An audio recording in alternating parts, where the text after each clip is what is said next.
Hello everyone!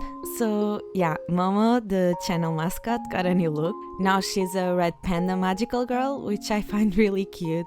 I've released her design a while back and the comments on the post were really nice, so thank you so much. Also, I'm currently working on new concepts for the next Magical Girl video. I know some of you have been looking forward to it. It's gonna be new characters, so get hyped for that. It's gonna take a while though, but don't worry, it's on the works. And now, onto the video.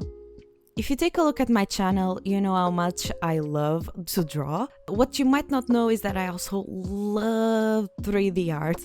I've been doing it for a while now, and fortunately I had the chance to take more 3D classes this semester, which I absolutely loved. And as you can imagine, this class motivated me to make more 3D models. So yeah, today is 3D art day. I'm going to sculpt this character, Willow. I designed her and then I did a turnaround, a full 8-point turnaround, which I had never done before. But I'm really glad I did it because it came really handy for today's project.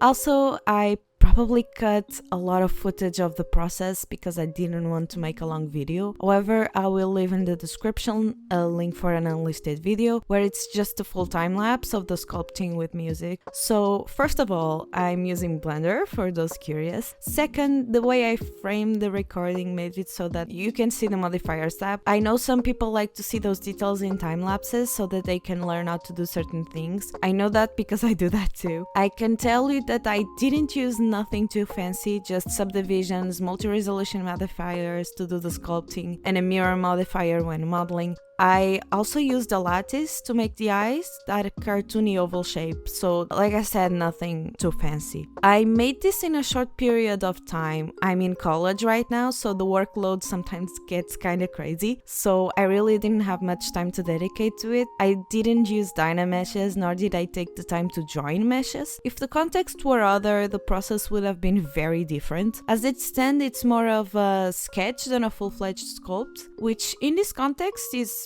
fine by me.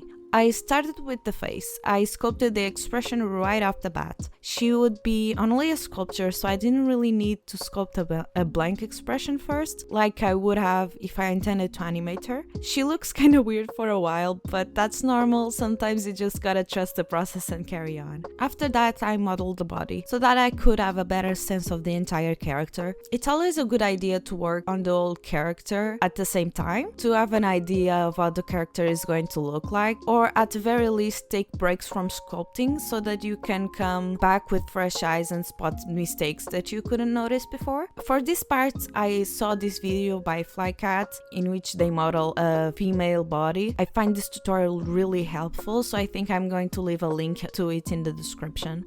The hair! The hair gave me quite a bit of trouble. I usually use curves to do the hair, which is a method I find much easier than others. But the back part was giving me a really hard time. I tried to sculpt it, didn't come out how I wanted it to, so I eventually decided to use the sculpted hair as a guide for the curves. After a while, I was able to get decent looking hair.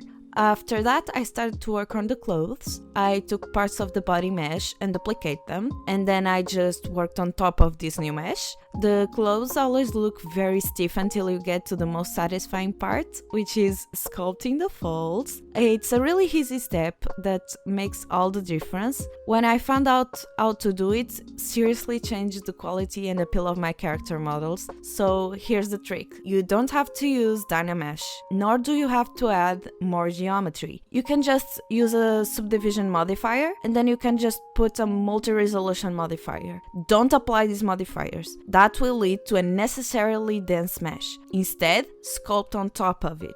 Try to always keep in mind how actually fabric works and where it would fold, but that's basically how you do it. With the sculpt finished, I started to work on the UVs and texturing. Sorry, I did this part off screen. It would really be just me jumping from Blender to Photoshop, and I thought that wouldn't be fun to watch. The footage was already so long, and also some of these materials are kinda heavy, and I wasn't sure if my computer would be able to screen record and render textures at the same time, so sorry.